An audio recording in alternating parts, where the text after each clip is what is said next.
Hey guys, it's the MMA and political analyst, and today we're going to talk about MMA. Although I suspect this video is going to maybe sort of get political here in a minute, but we'll see. Now, I apologize from the get-go because I am quite tired. Had a rough day of training on Monday, took Tuesday off, and had a very rough training today, so I'm hurting. So just kind of bear with me. This will all be over soon. Now, the issue at hand, of course, is fighter pay. Fighter pay. It's kind of came to the forefront recently, although it's kind of been an issue, especially in the UFC, for a long time. But it's really coming to the forefront now, where you got guys like Nate Diaz who are just like, you know what, I'm done. I'm not fighting for you guys anymore. Even though he's still under contract, he's more or less just refusing to fight. And you also had the situation where his teammate Gilbert Melendez was fulfilled his contract obligations, was done fighting, or was done with his contract with Zuffa at the time, and he went back in to renegotiate his contract, and he didn't like what they were offering him, so he said, you know what, I'm done with you guys. I'm going to Bellator, and actually signed a temporary deal with Bellator, and that actually forced the UFC to turn around and not only match but outbid Bellator to get him back, and that's what they did. And it worked out very well for Gil Melendez. Got a lot of money, and he even got a title fight and additional exposure by being on the Ultimate Fighter show. So it worked out very well for him, and great, more power to him.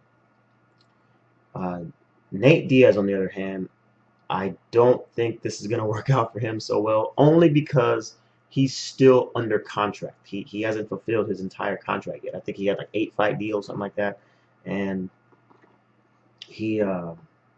He was, I don't know, I think he was 6 fights in, or maybe less, maybe I don't have the exact number, but he still has at least a few fights left on his contract. Now, as far as pay is concerned, though, if you look at him in comparison to a lot of other fighters in the UFC, he actually makes fairly decent money. He makes roughly 60 to win. I'm sorry, 60 to show and 60 to win. So he could get almost what $120,000 for a fight if he wins, and that's actually pretty good again compared to all the guys in the roster of the UFC. Now, is that much how he's actually worth? Is that much what he's actually worth? Well, I don't know, and really, it's not my place to say, guys, and nor is it yours. Okay, you can't tell somebody how much they're worth. You can't say, oh, you don't deserve to make that much.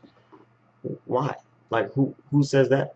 You know what I mean? Like you don't work for the UFC and you're not a fighter. So you can't tell somebody how much they're worth. You're worth whatever you can get out of your employer. Whatever you can leverage, that's apparently what you're worth. Okay? Whether it's 60 to win, or 60 to show, 60 to win, or 100,000 to win. Jeez, 100,000 to show, 100,000 to win, whatever it is, that's how much you're worth, guys. Whatever you can negotiate. Look, I'm in the Army and I get a nice little salary or whatever.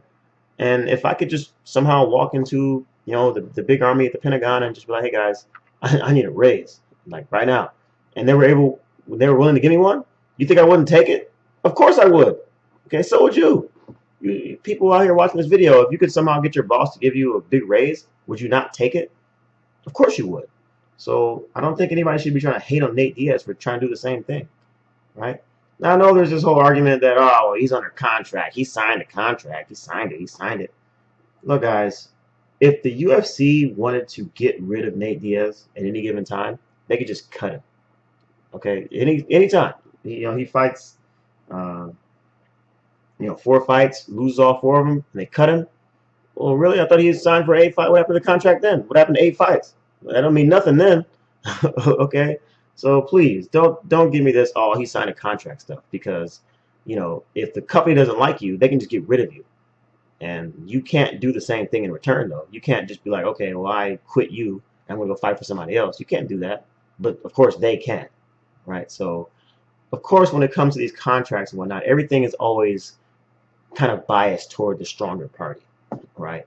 And so that's why I think that there should be some kind of fighters union, or at least all the fighters are together as one and can negotiate against the UFC as equal partners, not just, the big dog in the room negotiating with like a little puppy. Okay. But that's just how I feel. But I just think that we, as outsiders, shouldn't be trying to tell people how much they should and shouldn't get paid, because that's not up to us. I don't work in the UFC. I'm not an executive. I'm not Dana White. So who am I to say that you're not worth whatever you say you're worth?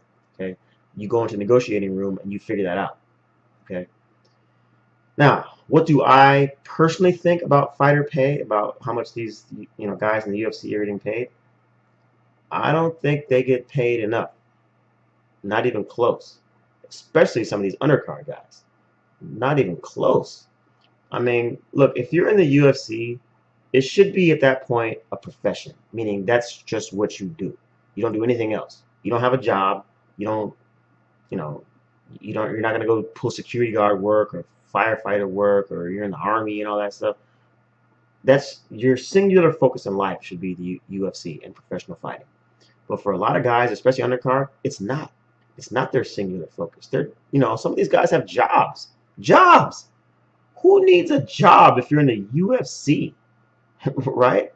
And then the guys who don't have jobs and try to devote their whole life to MMA, well, these dudes are living on dudes' couches and living in people's, basements and stuff and struggling every day to get to the gym, right?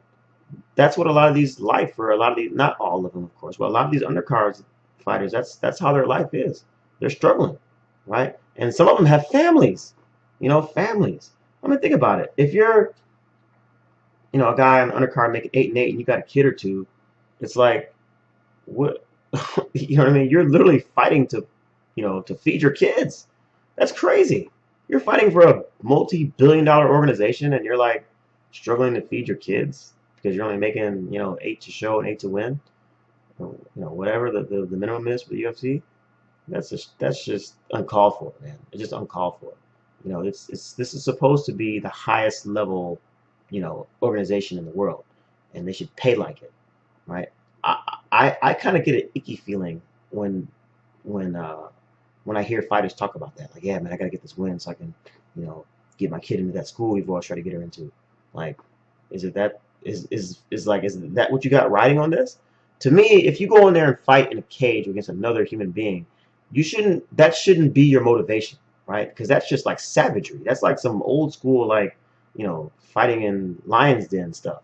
Like, you should have two people who are completely willing and who just want to be the best. I want to be the best fighter in the world. This is what I do. This is what I've trained for my whole life, and I want to get in there and do it. You shouldn't be worried about money and try to like savagely beat the other guy to death so you can survive and eat. But honestly, I think that's kind of how the UFC views it. I think they want that element of like danger to it. Like, they want guys to fight like they're fighting for their family, or fighting for their lives, especially in the undercard where the guys aren't as popular, because they think that's gonna promote better fights. But I don't think it does. I don't think it promotes better fights. Okay, we've seen guys in the UFC. What's the guy's name? Nikita Krylov, right? Was that his name? I mean, commit a freaking like basic white belt mistake and get choked out by like a guy who isn't really that big of a grappler. You know what I mean? When you're making 8 to show, 8 to win, you're making some of the lower level contracts in the UFC. You're not getting the level of training that you need to get in order to be on that top level. You're just not getting it. You're just not. And I think it makes for worse fights. So it really biases it toward a lot of these wrestlers and whatnot who like to take people down because they have that skill set already. They can take you down, hold you there, beat you up, and that's what you see a lot in the undercard. Not all the time, but that's kind of what you see a lot of that. And you also see, a lot of these athletes who came from wrestling backgrounds or judo backgrounds or whatever else. You see that they're commonly on the top levels of the UFC. Why? Because they've had that type of high class, high level training from before they even came to MMA. Okay, like Cain Velasquez, Ronda Rousey, even John Jones to a lesser extent. I mean, he was junior college wrestling, but a lot of these guys have these backgrounds in high level sports like wrestling, and so they've had world class coaches, world class training, dietitians and health experts and trainers and everything else. They've had that for a significant part of their lives. So of course they're ready to come in here and do this professional fighting thing. But some of these guys in the undercard who just have a straight MMA background, they don't have none of that. They don't have none of that even close. They never had that experience in their whole life. They're just fighting to make a paycheck and survive. And if they can survive that, the undercard madness and try to make a little bit more money and try to step their way up, well, then all of a sudden, okay, things can get better for them. But I don't think it should be that way. I think you should come in with all that. If you're going to make it in the UFC, all that kind of stuff should be available to you monetarily when you come in. But that's just me and how I feel about it. But as to how it relates to how much Nate Diaz should get paid, he should get paid whatever he can get out of the UFC. Whatever he can get out of it, that's what he should. That's what he's worth. And I'm not here to say if that's too much or whatever. I'm not here to say that. So that's just kind of the bottom line, guys, about the whole fighter pay issue. We on the outside can't look in and tell people what they should and shouldn't get paid. That's up to them to decide with the organization. And that's whether you're Nate Diaz or undercard guy, whatever the case may be. Do your best to try to get paid by your employer as much as you possibly can. And that's it. That's pretty much it. And if that sounds really political, sorry. I try to keep the political and the MMA stuff separate, but sometimes they tend to fall into each other. But either way, tell me what you think. Tell me what you think about the video in the comment section. Drop a like, subscribe, whatever the case may be. And I'm going to go to sleep now, guys. I'm hurting after training today. So this is Anthony, the MMA and political analyst. Talk to you.